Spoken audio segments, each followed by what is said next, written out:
Gators couldn't get him on the ground. I mean, and Arkansas's O-line took a big step back this season too, compared to 2022 when they were quite good. I think I start thinking about like zone read now, David. You know, the old school, like the with him and Sellers, and I'm like, oh, that's very intriguing, right? If to think about that. Oh, absolutely. I mean, what they did when I still remember the day of being up in your old stomping grounds, JC, in that church in Duncan when Marcus Lattimore committed. And I wrote a piece that day, said, you got him. Now you got to use him, because we knew the Steve Spurrier liked to throw the ball. And of course, you got to run sometimes, but he wanted to throw the ball. Now it was, you got this elite 5-star running back, go run the ball. And they did. I mean, I'll never forget that Georgia game, not only for how brilliant Marcus was, but also for Georgia looking over there. I'm like, you know what they're running. Why are you not adjusting your defense? Like, no, we got it. Okay, fine. Just let the man run for 200 yards on you. I don't care. That's cool. So now you have that kind of capability. I mean, looking at it last year, some people have emailed me this offseason like, I tell you, we got sold a bill of goods on that Loggins guy. And I'm like, what are you talking about? Dowell did the best he could with what he had.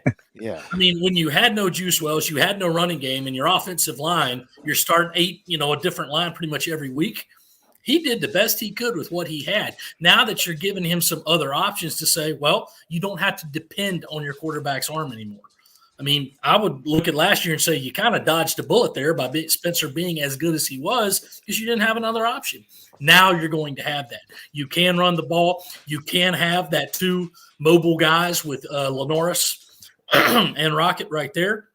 Or you can have the drop back passing game there as well, because you're going to have at least some receivers, including the transfer from Coastal Carolina they just got, to go out there and do this for you. So you've got a lot of chess pieces to move around instead of looking at the team at preseason going, Spencer, you feel like you got about 3,000 yards in that arm this year? Because, buddy, we're going to need every one of them. So they're going to have a lot of options this year. It's a good thing to have. So just got to get him here. Hopefully goes through spring practice. You get a head start on the playbook, and away you go in the preseason. Yeah, I mean the running back room, they're according to JC, not done. Matter of fact, Shane has just tweeted it out literally 30 seconds ago that they've got another kid coming in who has. There's another welcome home as we speak. Right? Yeah. So we've got another commitment. So JC, I'm sure we'll be digging in on this while we're having the conversation. But I like it. One of the things that if we've learned anything from anything this past year, DC, you look at the offensive line situation, you look at the running back room, even you look at the receiver room. When Juice went down, Xavier had some injury troubles from time to time. When Trey Knox went down, all of a sudden that thinned out really quickly. I mean, every position group on this team has thinned itself out from injuries. And if we've learned anything, you absolutely 1,000,000%, the only way you could ever possibly compete in this league that's only getting better by adding Oklahoma and Texas is to have talent and to have depth. Why am I saying all of that? Because, word is that maybe potentially A.J. Swan could land here, former starting quarterback at Vanderbilt. I know some out there, I want to get your perspective on this, because some from a fan side of things, and I understand it. I get it. Hey, look, it's Lenoris's time with the portal. Let's not rock the boat. Don't want to scare this guy off, this, that, and the other. Your job as a coaching staff is to make sure you have as many players in the boat as you can have, so the dang thing doesn't sink, right? So you've got to. They don't have anything behind Lenore Sellers. Nothing. Not a damn soul. They've got to add something in the portal. I don't know if it'll be Swan or not. Looks like it, but your thoughts on that from a depth standpoint, especially at the most important position in sports? Well, to borrow from Office Space, I'm going to have to kind of disagree with you there.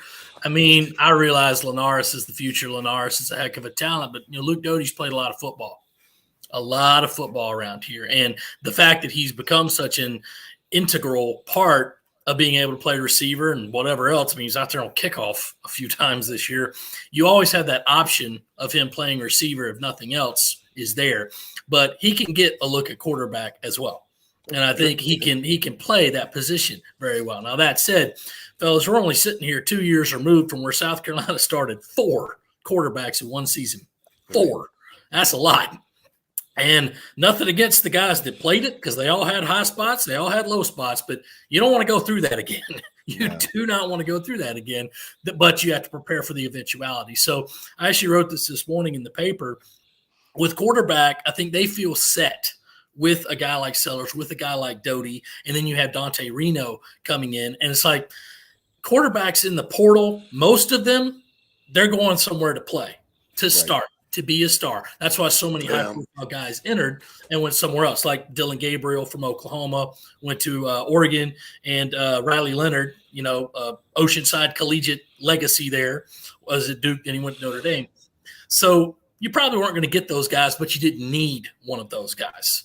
If there was going to be a quarterback out of the portal, it'd be like you're probably going to have to get somebody who'd be comfortable with sitting, comfortable with saying you're a backup, you always got to stay prepared. A.J. Swan fits that. Vanderbilt started 3 quarterbacks this year, or at least played 3 quarterbacks this year. He was one of them. They've lost all 3 to the portal.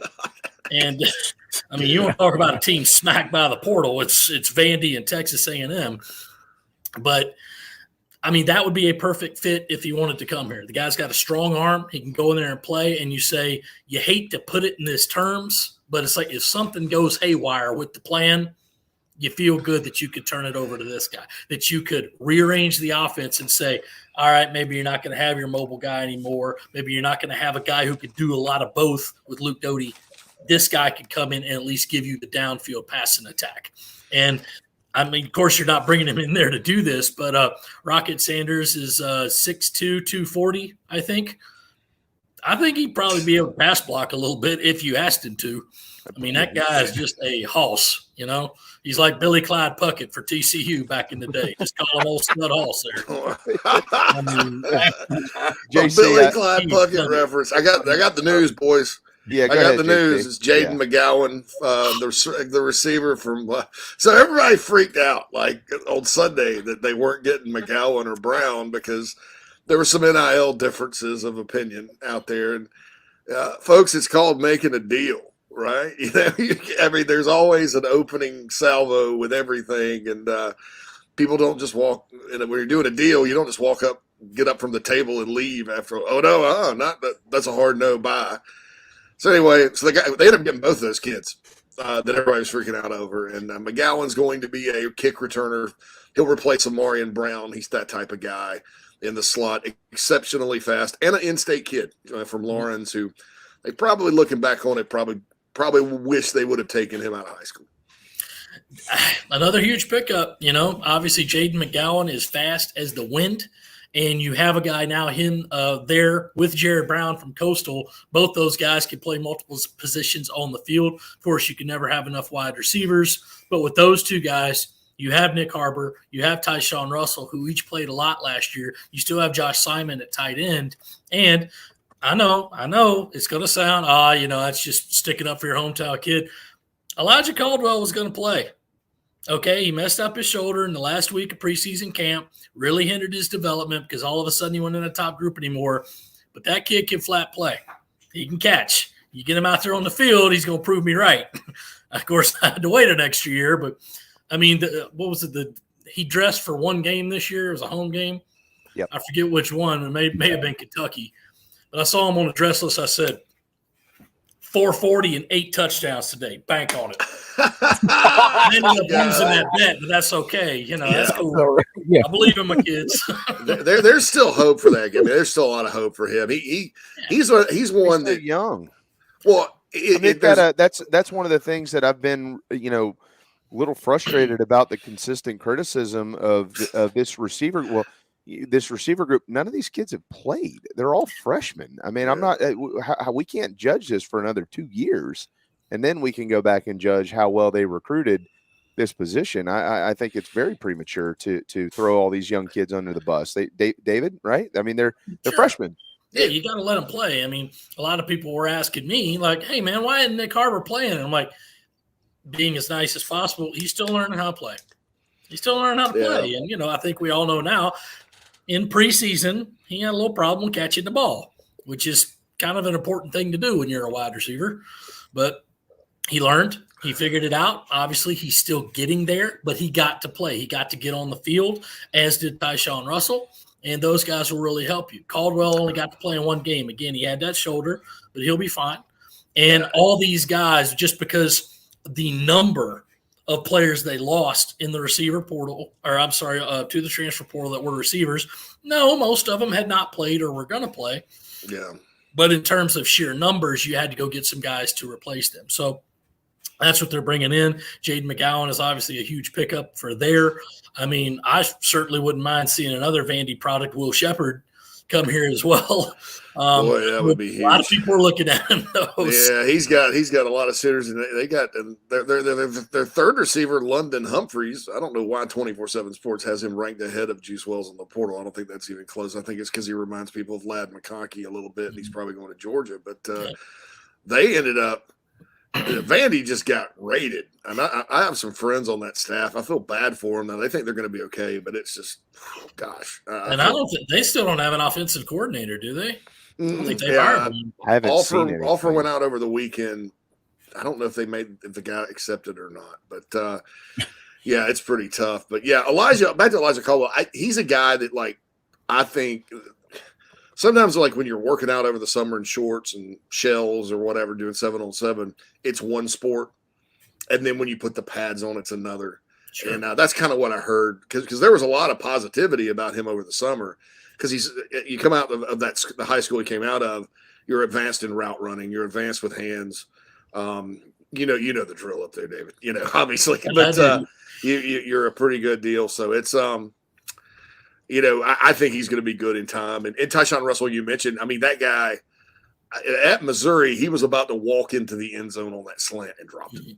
I mean, he would have walked in. So obviously, him getting out there playing, he can run routes, he can do that. He just like a lot of guys, like Josh Vann and Debo Samuel and Debo Samuel, Brian Edwards, they all went through the dropsies and ended up being really good. So that's just a mental thing you got to overcome. Xavier Leggett couldn't catch for a while. He dropped more than he caught, but no doubt. They fixed that quick. 3 years, and it was – I mean, he caught that game winner against Vandy from Zeb for Shane Beamer's first SEC win, but the others was like, this guy's got so much potential, just what's going on. But I'm probably going to write it this offseason, he promised us all in the Gator Bowl last year, after those 2 touchdowns, it's just the beginning. I'm going to do this all year next year. I'm like, sure, X. You say that. Yeah, sure. Okay, great. Long off season, right? But boy, he was speaking the truth. He was a prophet, and it was an absolute joy to watch him play this year. And I think I've said it on the show before, the NFL needs more kids from Mullins, South Carolina in the league. It'll inject a certain dose of humility and a certain dose of excellence and small town feel to that league. No disrespect to the small town guys who are already up there, but there's nobody from Mullins, so they need to get that guy in the league.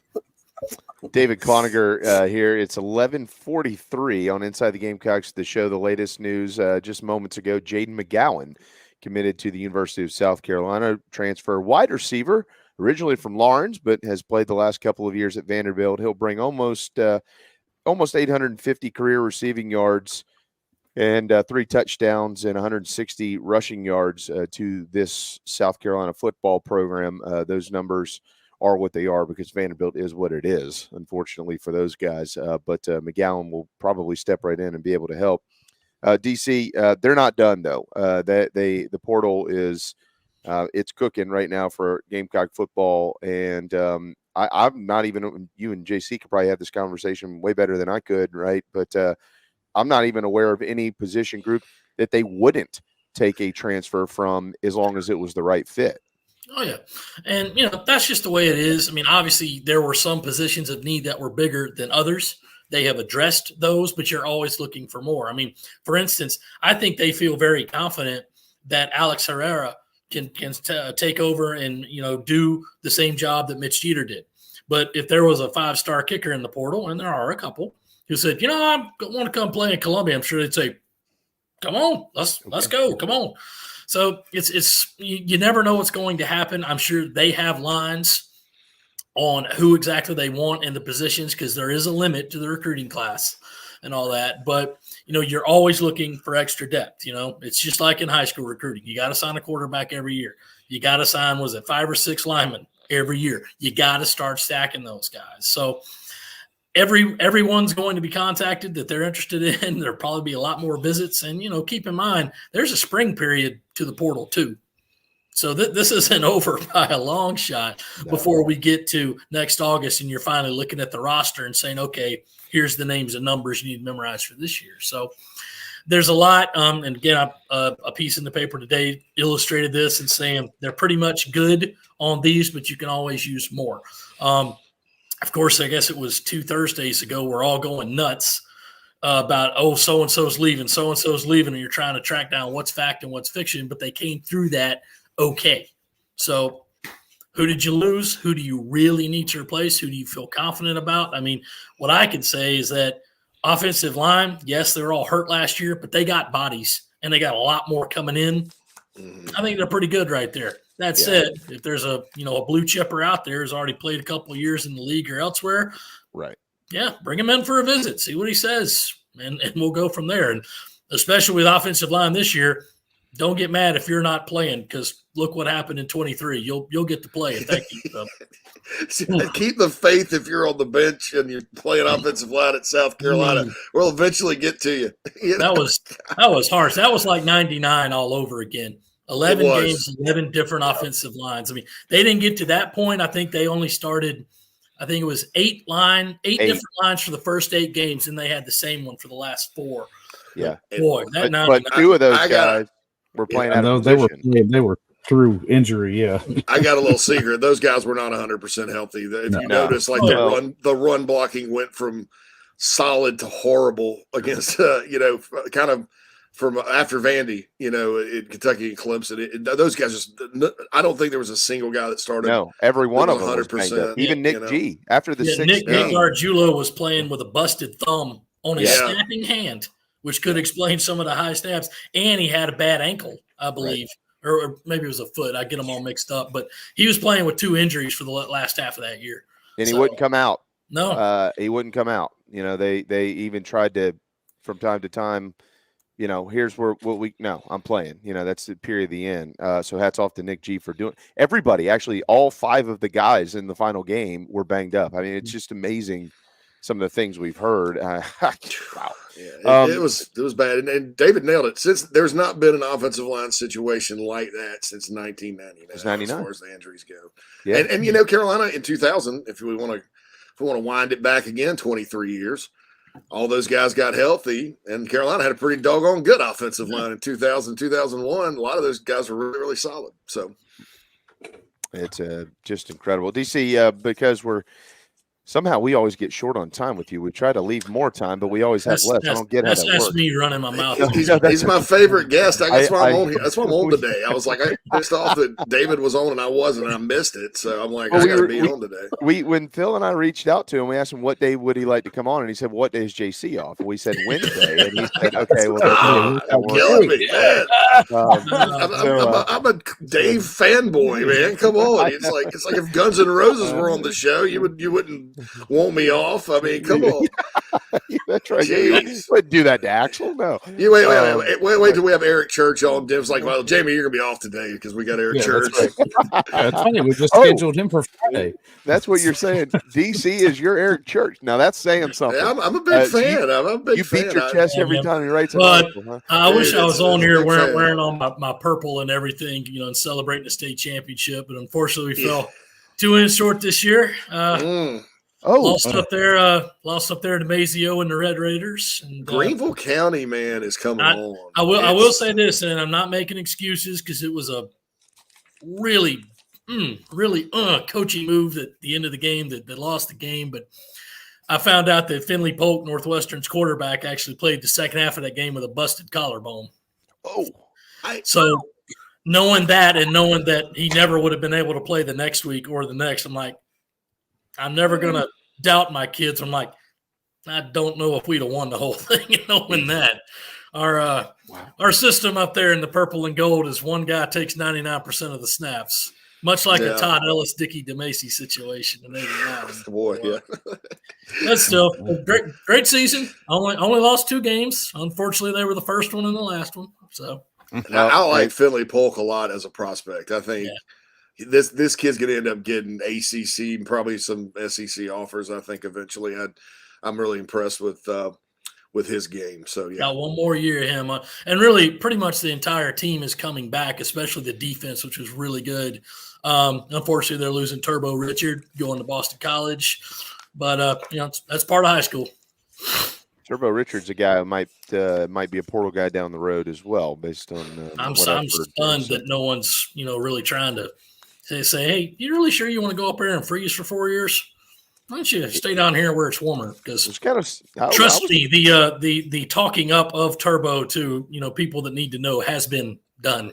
Yeah. Hey, look, I saw Paige a few months ago, and Paige was like, "These are the only teams that have really put their best foot forward for this kid. I think he's got a chance to be pretty good, but we haven't heard from so and so and so and so." I think they all saw 5'8" and said, "Oh well." So come on, kind of like Jaden McGowan. Again, maybe we'll find him again. I don't know. DC, hey, real quick here. I want to get into a couple quick basketball things, but anything in particular you're going to be paying attention to tonight in the schedule release for Gamecock football? Well, of course, we're going to have it all, and I have like a schedule matrix of what games I know and what games I know aren't going to be. Like, for instance, the first conference game is September 7th at Kentucky. That's been locked in. But then you just kind of go down the list, and it's like, well, 14th, I know they're not playing A&M or Alabama. And November 9th, I know they're not playing Alabama, LSU, or Ole Miss. So we'll just see how it is. And, of course, I want to see how they stack the games. You get 2 bye weeks this year. Of course, you never want to have to see, so let me get this straight. They're going to play Ole Miss at Alabama and at Oklahoma in 3 weeks. Hopefully they won't stack them like that. But you never know. There's always going to be something you like and something you hate. Right now, the first 2 games, Old Dominion at Kentucky, and then you got Akron in week 4.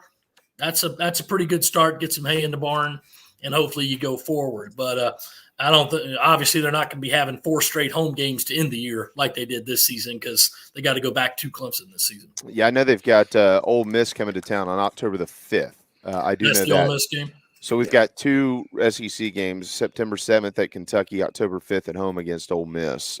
So the rest, we'll be waiting to find out about Vandy, at Oklahoma, and then at Alabama. And then, of course, LSU, Missouri, A&M, where those fall.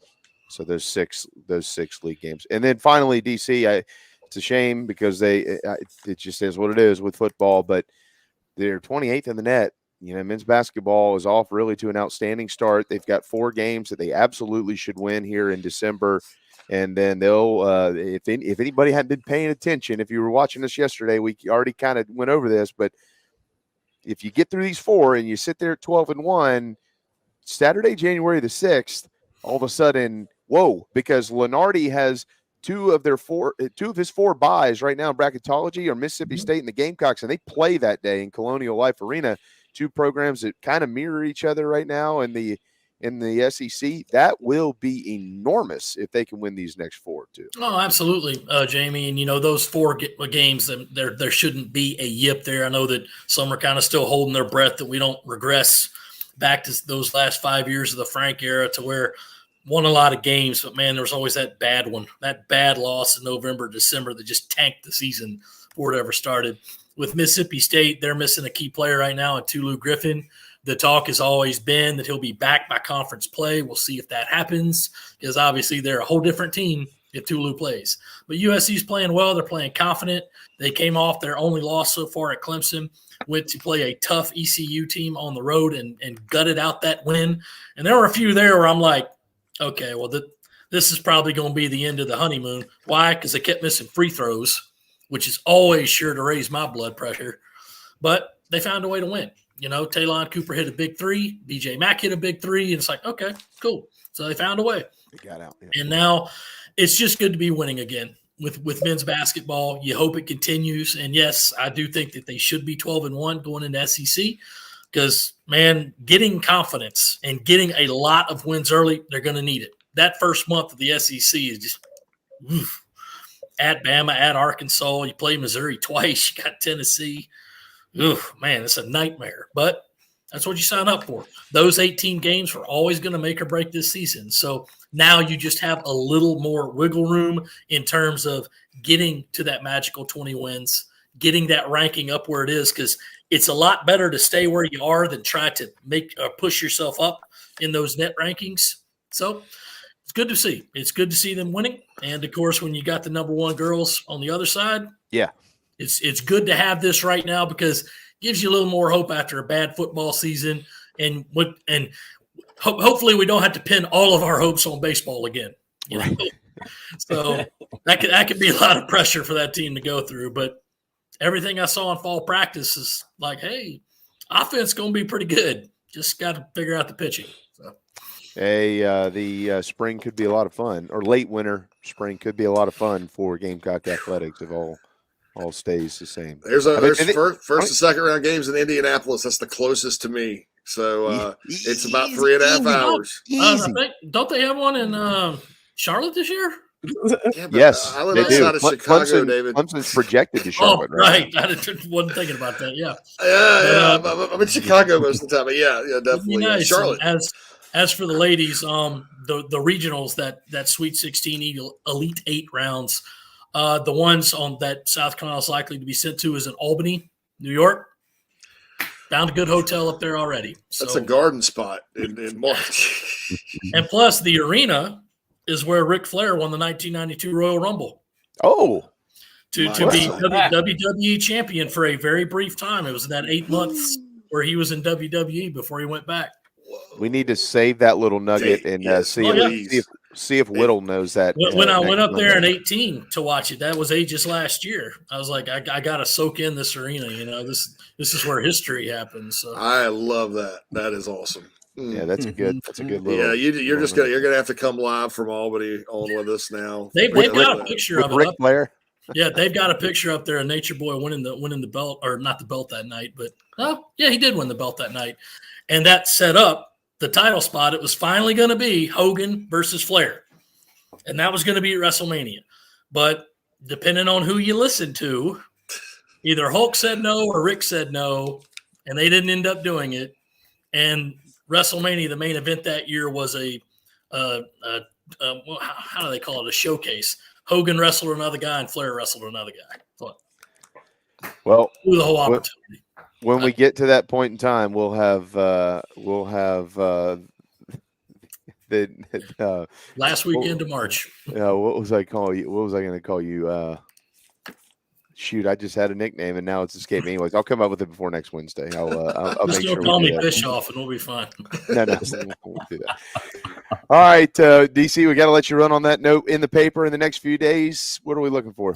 Obviously, we got a lot of high-profile transfers committing to USC. We got the schedule coming in tomorrow, but there'll be a lot of basketball in there for this weekend. That's the story right now. I thought was a good piece last week about Malaysia Fulwiley and how Dawn Staley can coach her, and how there's ups and downs, just like when Dawn Staley was a very precocious freshman at Virginia and how her coach handled her. So go back and read that one if you haven't already, but otherwise just keep enjoying a really, really nice record for your basketball teams. For those that don't, I don't even know if anybody does anymore, have it dropped off on your doorstep, postandcourier.com is where you want to subscribe. And you get to read everything every day from David Cloninger on the beat of the Gamecocks. Hey, man, have a wonderful weekend. You're not going to be busy at all, and we know that. So we'll find something else. Next week. Thank you. Take care, Dave. Go Niners. There you go. Good Niners. Go Niners. David Cloninger with the Post and Courier.